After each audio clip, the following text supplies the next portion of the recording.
Respecting nature teaches children to appreciate the environment and understand their role in taking care of it. It encourages responsible behavior and love for the natural world. So today's story is about Ella's nature adventure. Ella went on a nature walk with her family. She saw colorful flowers and butterflies but noticed some litter on the ground.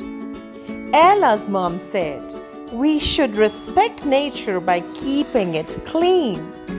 Ella picked up the litter and put it in the trash bin.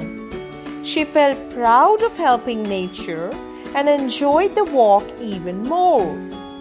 Ella learned that respecting nature means taking care of the environment for everyone to enjoy. So the moral of the story is, respecting and caring for nature makes our world a better place for everyone.